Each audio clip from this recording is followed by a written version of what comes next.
video of the series Quadratic Equations. If you haven't watched the first part, then I recommend you watch that first, as this is a continuation to that. In the previous two videos, we looked at using the formula method to solve quadratic equations and completing the square. The method we have left is factorization, and that's what we are going to be looking into in this video. Before going into the video, I'd like to tell you that factorization cannot be used to solve all quadratic equations. It can only be used in cases where this type of factorization can be done. To learn how to use this method, we'll directly jump to solving a question. 4x squared plus 9x plus 5 equals 0. And as usual, we need to check if it's in the standard form. For this method, we would like to have it in the standard form without any changes. So I'm pretty sure we have it right here. So the first step right now is to find out two numbers that will give the product of A and C when multiplied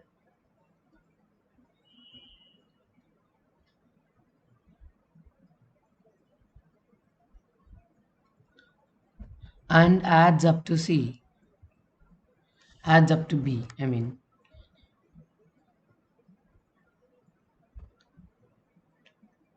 So basically we need to find two numbers that will give the product of 5 and 4, that is 20. So we need a product of 20, and then we need a sum of 9. Which two numbers are going to give that?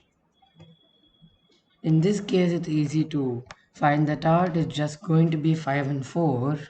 5 4s are 20 and 5 plus 4 is 9.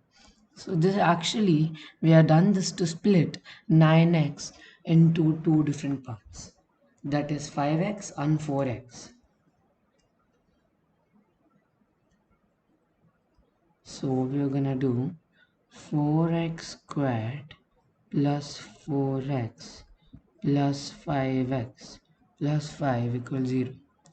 This is the same thing as this equation. It's just that we have changed it a little bit for our convenience and to allow for factorization. In this, we can factorize this part and we can factorize this part separately. So we need to see what's common. 4x is common in this. So we can take out 4x and then we can say x plus 4. It's the same as the previous equation. 4x into x is 4x squared plus 4x into 4 is this should be 1 x plus 1. So 4x into 1 would give you 4x. So 4x squared plus 4x. This will give you that. And over here, 5 is common, so we can factor out 5. And then x plus 1 equal to 0. You would see this, both of these are the same. And then you have 4x plus 5 over here, positive. What we can do is, we can just take it like this. Take one of these and then multiply it with the outer ones. And that's going to give you this equation. It is the same as your first equation that's given in the question. It's just written in a different form. Now, why is this going to help us? Over here, you see that they multiplied to give you 0. This means, let's just take an example. We have 5 into 0, that will give you 0. Or we have 0 into 5, that will give you 0. This is basically saying any number that is being multiplied If there is a 0, it doesn't matter. I mean, if one can be a 0 and another can be a 10, 20, 30, it doesn't matter what the number is. If there is a 0, the product is going to be 0. So we don't know which one over here is 0, which one is not. So, and it doesn't matter, right? Any number we have, but we definitely have one 0, which is why the product is 0. So we can find out the value, possible values. So we can divide this into two parts. 4x plus 5 equals 0, or x plus 1 equals 0. So 4x equals minus 5, x equals minus 5 by 4, and then x equals minus 1. These are your two x values. If you have any of these x values, one of them is going to be 0.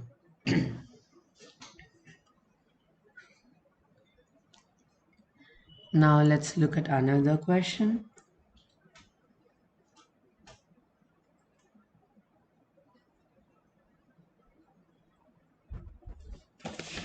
The next question is x squared minus 3x minus 10 equals 0. Right?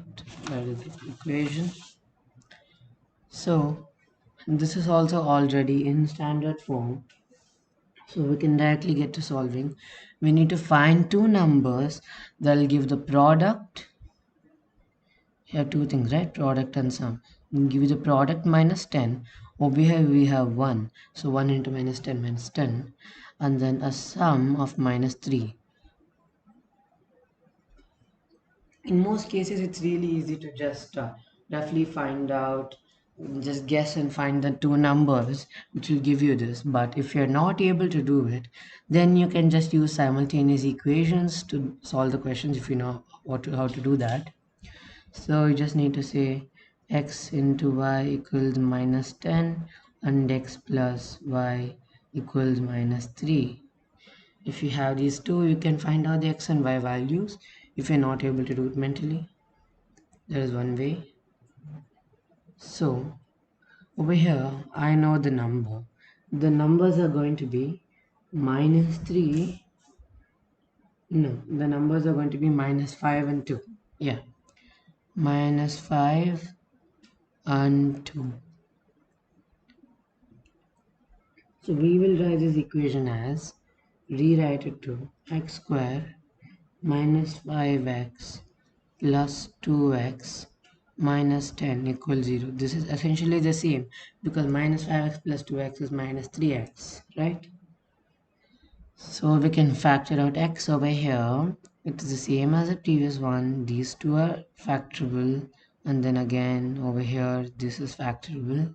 So x minus 5 and then 2 x minus 5 again equals 0, because this is going to give you 2x minus 10, and then x square minus 5x, same thing again like the previous one. Okay, no, you can say x plus 2 and then x minus 5 equals 0. You can divide this. So x plus 2 equals 0, x minus 5 equal to 0, x equals minus 2, and x equals 5. These two are your two possible x values, which if you put in the equation in standard form will give you an output of 0. This is all for this video. I recommend you go online, find questions and try solving them for more practice and better understanding. Thank you so much for watching. Subscribe to our channel, like the video and comment on your thoughts and feedback.